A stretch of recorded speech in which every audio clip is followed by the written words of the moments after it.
CNBC तेज में एक बार फिर खुशामदीद। मौजूदा जमहूरी हुकूमत की जमहूर को आए रोज किसी नए बहरान की नवीद सुनाना कोई नई बात नहीं।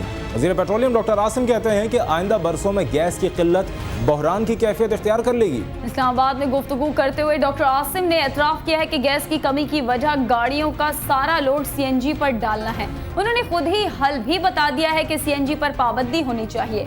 उनका कहना था कि मुल्क में गैस की शॉर्टेज नहीं, अलबत्ता तलब बढ़ रही है।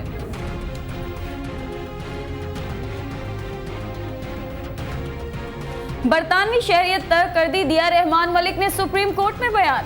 चीफ जस्टिस इफ्तिखार मोहम्मद चौधरी और जस्टिस तारिक परवेज पर मुश्तमिल 2 रुकनी बेंच ने की दरख्वास्त की समाअत, जिसके दौरान रहमान मलिक के वकील ने अदालत को बताया कि रहमान मलिक ने अपनी बरतानवी शहरियत कर दी है तर्क, जबकि उन्होंने बरतानवी शहरियत हासिल की थी इसलिए कि उनके खिलाफ पाकिस्तान में सियासी इंतकामी कार्रवाइयाँ कर दी गई थी शुरू, और वो रहे 9 साल तक जला वतन, जिस पर चीफ जस्टिस ने उनसे मांग लिया तर्क शहरियत का सर्टिफिकेट।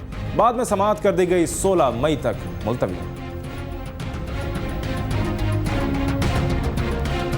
मुल्क के सियासी मंजरनामे पर तहलका मचाने वाले मेमो स्कैंडल पर कायम कमीशन ताहाल तहकीकात मुकम्मल न कर सका और अब उसे मजीद 4 हफ्तों की मोहलत दे दी गई है। चीफ जस्टिस इफ्तिखार मोहम्मद चौधरी की सरबराही में 10 रुकनी लार्जर बेंच ने मेमो कमीशन के कायम मकाम सेक्रेटरी की तौसीह की दरख्वास्त की समाअत के दौरान डिप्टी अटॉर्नी जनरल दिल मोहम्मद खान अलीजई ने कमीशन को मजीद तौसीह देने की दरख्वास्त की मुखालफत की।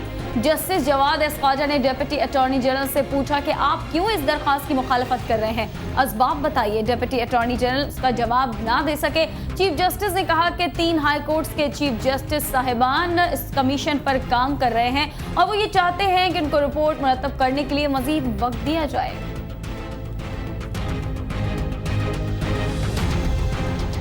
सवाल है कि सियासतदानों में पैसे किसने बांटे। चीफ जस्टिस इफ्तिखार मोहम्मद चौधरी कहते हैं कि जनरल मिर्जा असलम बेग के बयान हलफी से बहुत सी चीजें वाज़ेह हो गई हैं।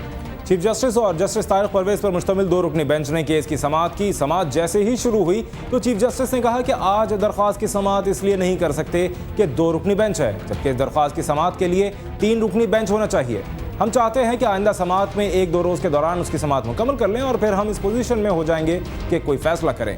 अटॉर्नी जनरल इरफान कादिर ने अदालत के इस्तफसार पर बताया कि मेहरान बैंक और हबीब बैंक कमीशन की रिपोर्ट अभी तक नहीं मिली और हम चाहते हैं कि हमें मजीद वक्त दिया जाए, जिसके बाद अदालत ने समाअत 17 मई तक मुलतवी कर दी।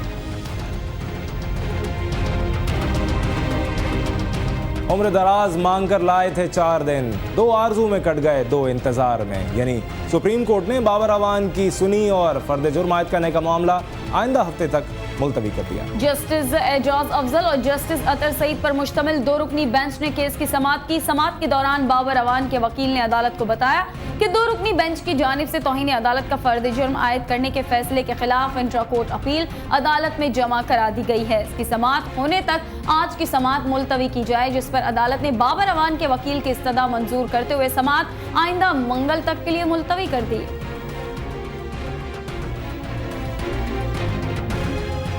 पाकिस्तान एटॉमिक एनर्जी के लिए 36 अरब 91 करोड़ रुपए का कर दिया गया मुख्तस बजट।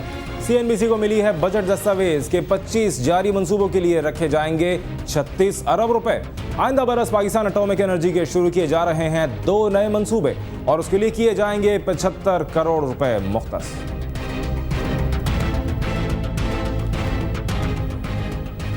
और सिंध में मुस्लिम लीगी ग्रुपों के इत्तेहाद के लिए फंक्शनल लीग और नवाज लीग में राब्ते हो गए हैं शुरू। जाम माशूक अली ने मशरूत इत्तेहाद के लिए नवाज शरीफ को कर दी तजावीज़ पेश। मुस्लिम लीग फंक्शनल और मुस्लिम लीग हम ख्याल ने नून लीग से सिंध में इंतखाबी इत्तेहाद के लिए कर दी है मशरूत आमादगी, जबकि काफ लीग ने मुस्लिम लीगी ग्रुपों में इत्तेहाद के लिए पीर सबकतुल्लाह शाह पीर वगारा सन के तजावीज़ की कर दी है। हिमायत लीगी ग्रुपों को करीब लाने के लिए जाम माशूक अली कर रहे हैं अहम किरदार अदा। कहना है ज़राए का कि जाम माशूक अली ने मुस्लिम लीग नून के सरबराह मियां नवाज शरीफ को इंतखाबी इत्तेहाद के लिए मुस्लिम लीगी ग्रुपों की तजावीज़ कर दी हैं पेश। इत्तेहाद के लिए सिंध में अरबाब ग्रुप, मेहर ग्रुप और इंटर ग्रुप से भी किए जाएंगे राब्ते। शाम में 2 खुदकुश धमाकों में कम से कम 55 अफराद हलाक और 350 से ज्यादा जख्मी हो गए। सरकारी टीवी के मुताबिक जुमेरात के सुबह ये धमाके दारुल हुकूमत दमिश्क के जनूब में एक हाईवे पर उस वक्त हुए जब लोग अपने कामों पर और बच्चे स्कूल जा रहे थे। हुक्काम ने उन कार्रवाइयों का इल्ज़ाम दहशतगर्दों पर आयद किया है। रिपोर्ट के मुताबिक हमलों में एक इंटेलिजेंस सर्विस के दफ्तर को निशाना बनाने की कोशिश की गई। शाम की वजारत दाखिला का कहना है कि दोनों धमाके खुदकुश कार बमों के जरिए किए गए। हलाकशुदगान में शहरी और सिक्योरिटी अहलकार शामिल हैं।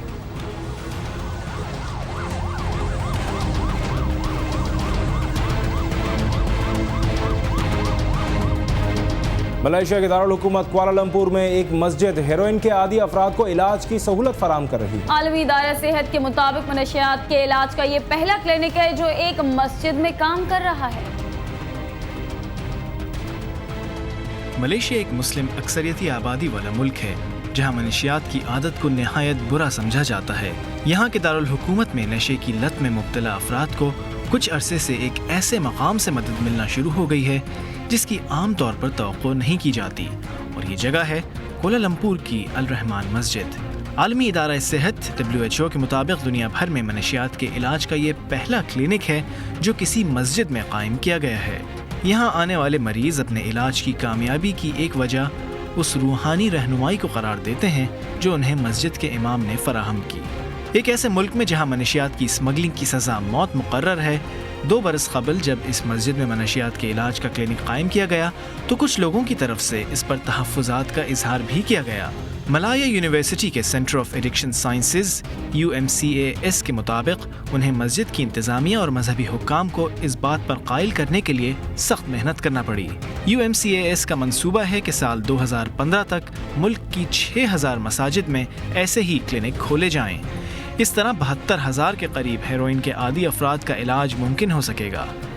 इस वक्त मलेशिया में तकरीबन 3.5 लाख मनशियात के आदी अफराद मौजूद हैं और ये तादाद साल 2015 तक 5 लाख तक पहुंच सकती है। मलाया यूनिवर्सिटी का centre of addiction sciences Malaysia में दीगर मज़ाहिब की इबादतगाहों में भी ऐसे ही क्लिनिक खोलने का इरादा रखता है। कराची का बाबा पहिए वाला मोहम्मद जमील, जिनकी उम्र भर की कमाई कोई बेटा बनकर लूट ले गया और बुढ़ापे के सहारे अपने बेटे को खुद बेटे के सहारे की जरूरत पड़ गई। मोटरसाइकिल के पहिए ठीक करने वाले मोहम्मद जमील की जिंदगी के पहिए की कहानी देखते हैं मोहम्मद अनवार की रिपोर्ट में।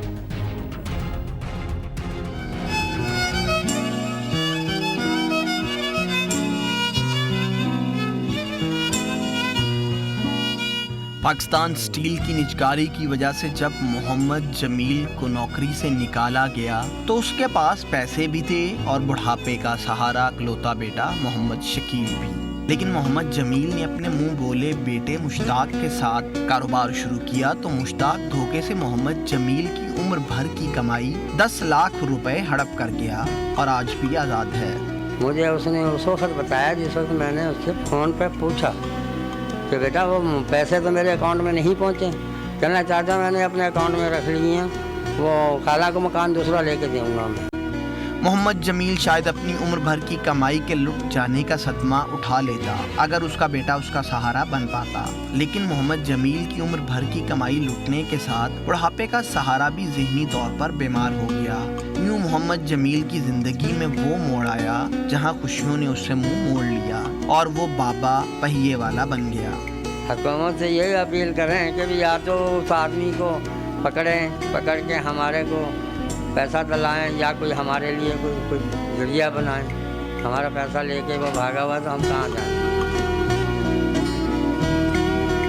इस सारे दुख में शरीक पहिए वाले बाबे की शरीके हयात कभी अपने शोहर के बूढ़े कांधों को देखती है तो कभी अपने अकलौते बीमार बेटे के आंसू पोंछती है।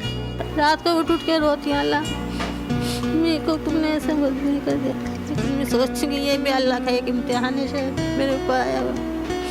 अच्छे खाती पीती घर से भी चली गई, यहाँ के बैठी बहुत रोते रहते नाच बोल टूट गए।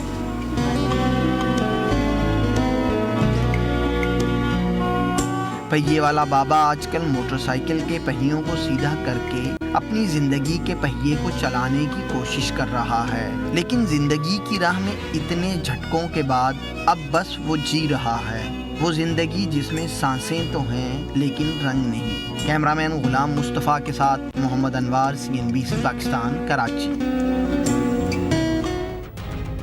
बॉलीवुड में फिल्म गजनी से शोहरत की बुलंदियों को पहुंचने वाली अदाकारा आसिन अपनी नई फिल्म बोल बच्चन के लिए एक नई तर्ज का डांस सीख रही है।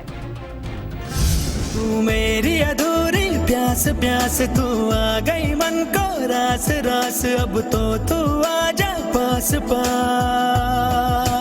बॉलीवुड में फिल्म गजनी से शोहरत की बुलंदियों को पहुंचने वाली अदाकारा आसिन अपनी नई फिल्म बोल बच्चन के लिए एक नई तर्ज का डांस सीख रही हैं। अदाकारा ने मुंबई में मीडिया को बताया कि डांस की नई किस्म सीखने के बाद उन्होंने इसका अमली मुजाहरा 100 ब्रांड के इश्तिहार में किया। आसिन ने बताया कि उन्होंने अनथक मेहनत से बहुत जल्द डांस की नई किस्म पर उबूर हासिल कर लिया।